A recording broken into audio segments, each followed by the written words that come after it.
नमस्कार, good morning. मी सौरभ कोरटकर. तुम्ही बघत आहात TV9 मराठी. आता आपण बघूयात सुपरफास्ट 50 बातम्यांचा आढावा.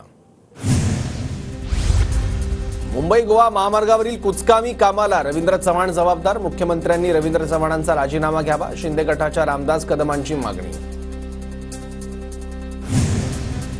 रवींद्र चव्हाणांवर आवर घाला, ते युती तोडण्याचं काम करतायत. रवींद्र चव्हाणांची दिल्लीत पत्र लिहून तक्रार केली. रामदास कदमांचा आरोप. उद्धव ठाकरे काँग्रेसचे तळवे चाटतात. बाळासाहेब आज असते तर उद्धव ठाकरेंना मातोश्रीतून हाकललं असतं. रामदास कदमांचा उद्धव ठाकरेंवर जोरदार हल्लाबोल. अजित पवारांची जनसन्मान यात्रा आज नवाब मलिकांच्या मतदारसंघात. चेंबूरच्या देवनार आगाराजवळ जनसन्मान यात्रेत सहभागी होण्याचं मलिकांचं ट्विट करत आवाहन. भाजप नेत्यांच्या भूमिकेकडे लक्ष. काँग्रेस आमदार जिशान सिद्दीकी अजित पवार गटात जाण्याची शक्यता. सिद्दीकी आज अजितदारांच्या जनसन्मान यात्रेत सहभागी होणार. मुंबईतील जनसन्मान यात्रेसाठी सिद्दीकींकडून बाईक रॅलीचं आयोजन. दादांच्या जनसन्मान यात्रेच्या कार्यक्रमाचा नवाब मलिकांनी घेतला आढावा. नवाब मलिकांच्या मतदारसंघातील कार्यक्रमाची जोरदार तयारी सुरू. भाजपच्या कार्यकर्त्यांनी नारायणगावातील जनसन्मान यात्रेत अजित पवारांच्या ताफ्याला काळे झेंडे दाखवले. शासकीय कार्यक्रमात घटक पक्षांना वगळल्याचा आरोप. आंदोलनकर्त्या भाजपच्या माजी जिल्हा परिषद अध्यक्ष आशा बुचके दुपारी प्रकृती बिघडल्यानं रुग्णालयात दाखल. एकमेकांना विरोध करणारे नेते एकत्र आल्यावर इंजिन फेल कसं होतंय दिसतंय. काळ्या झेंड्यावरून आदित्य ठाकरेंची टीका. अजितदारांना भाजपने दाखवलेले काळे झेंडे म्हणजे महायुतीतून हाकलण्याचा कट. वडेट्टीवारांची टीका.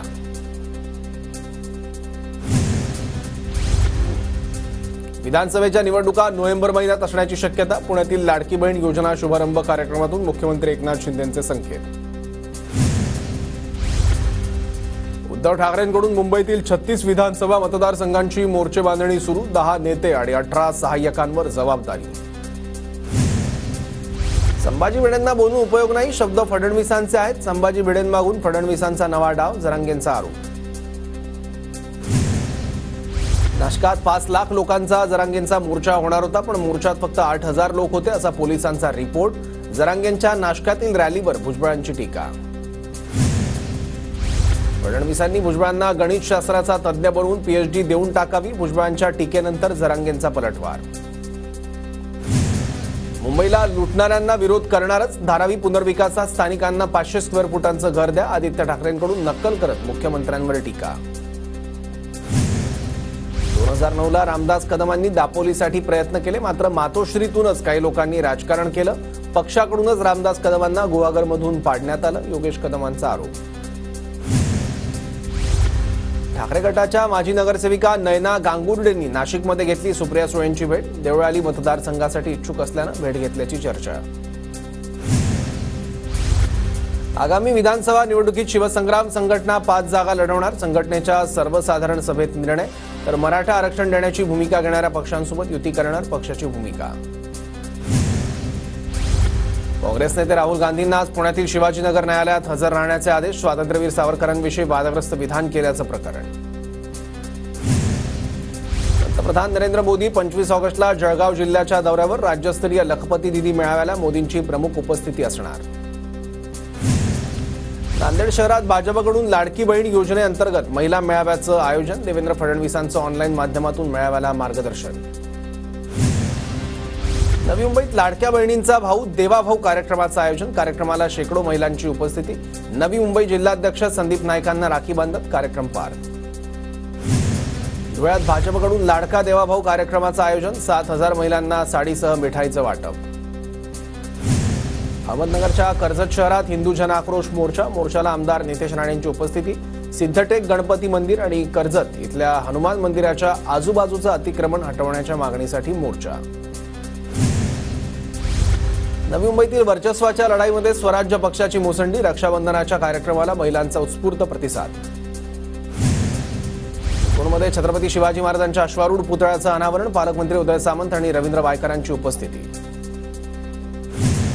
पेणमधून 28,000 गणेश मूर्तींची परदेशवारी. पेणमधील गणेश मूर्तींना परदेशातून वाढती मागणी. सणासुदीच्या तोंडावर चणा डाळ 100च्या उंबरठ्यावर. चणा डाळीच्या वाढत्या मागणीमुळे दरांमध्ये मोठी वाढ. आठवड्याभराच्या विश्रांतीनंतर पुणे शहरात पावसाचं आगमन. काल पावसामुळे पुणे रेल्वे स्थानकाच्या प्रवेशद्वारावर पाणी साचलं होतं. सध्या पुणे स्थानक परिसरातील पाणी ओसरलं. पुणे रेल्वे स्थानकात पावसाचं पाणी पाण्यातून वाट काढत प्रवाशांना स्थानकाच्या आत पोहोचावं लागलं. पुणे शहराच्या मध्यभागासह शिवाजीनगर, सिंहगड रोड, कात्रजमध्ये पावसानं हजेरी लावली होती. काही काळ नागरिकांची तारांबळ. पुण्याच्या हडपसर परिसरात रस्त्यावर पाणी साचल्यानं काही काळ वाहतूक कोंडी. हडपसरकडे जाणारी वाहतूक संथ गतीनं सुरू होती.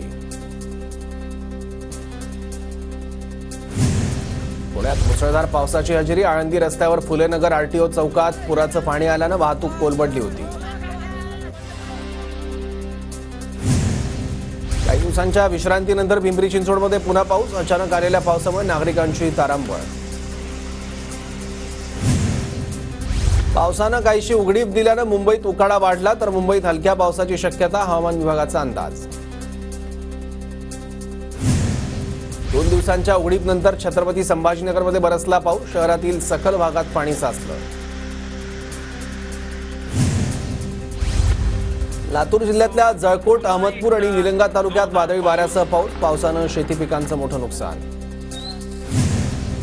नागपूर जिल्ह्यात आतापर्यंत 65% पावसाची नोंद. शहराला पाणी पुरवठा करणाऱ्या धरणांमध्ये सध्या 90% पाणीसाठा. नागपूरकरांची पाण्याची चिंता मिटली.